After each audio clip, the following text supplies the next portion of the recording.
আজকে পার্লামেন্টে বক্তৃতা চলাকালীন দেশের প্রধানমন্ত্রী নরেন্দ্র মোদী তিনি রাষ্ট্রগীতের রচয়িতা অর্থাৎ বন্দে মাতরমের রচয়িতা বঙ্কিমচন্দ্র চট্টোপাধ্যায়কে কোট করে বক্তব্য রাখতে গিয়ে সরাসরি বলে বসলেন বঙ্কিম দা।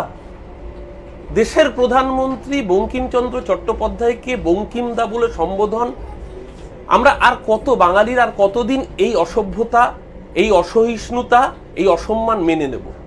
এর আগে আমরা দেখেছি মধ্যপ্রদেশের উচ্চশিক্ষামন্ত্রী ইন্দর সিং পারমার তাকে রাজা রামমোহন রায়ের সম্পর্কে অসভ্যের মতো কথা বলতে।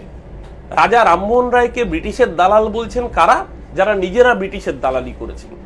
এর আগে কর্ণাটকের সাংসদ বিশ্বেশ্বর হেগড়ে তিনি রবীন্দ্রনাথ ঠাকুরের লেখা জনগণ মনকে বাতিল করবার দাবি তুলেছেন। অমিত শাহর সভা থেকে আমরা দেখেছি যে বিদ্যাসাগর কলেজের বুকে ঈশ্বরচন্দ্র বিদ্যাসাগরের মূর্তিকে ধ্বংস করতে।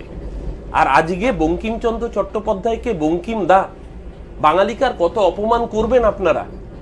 আজকে পারবেন মহারাষ্ট্রের বুকে দাঁড়িয়ে ছত্রপতি শিবাজিকে শিবাজিদা বলে সম্বোধন করবার? আজকে পারবেন ভারতবর্ষের অন্য কোনো প্রদেশের কোনো আইকনিক ফিগারকে এইভাবে সম্বোধন করবার? আপনারা এ রাজ্যের মুখ্যমন্ত্রীকেও টোন টিটকিরির মতো করে গত ভোটের প্রচারে এসে সম্বোধন করেছিলেন দিদি ও দিদি।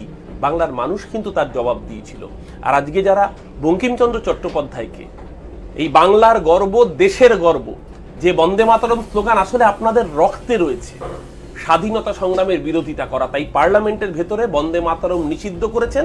আর বন্দে মাতরমের রচয়িতা যিনি, সেই বঙ্কিমচন্দ্র চট্টোপাধ্যায়, তাকে কুৎসিতভাবে আজকে যখন বঙ্কিম দা বলে সম্বোধন করেন, বাংলার মানুষ আসলে আপনাদের বাঙালি বিদ্বেষী চেহারাটাই নতুন করে চিনতে পারে। এর জবাব বাংলার মানুষ সুদে আসলে আপনাদের 2026-এ উসুল করিয়ে দেবে।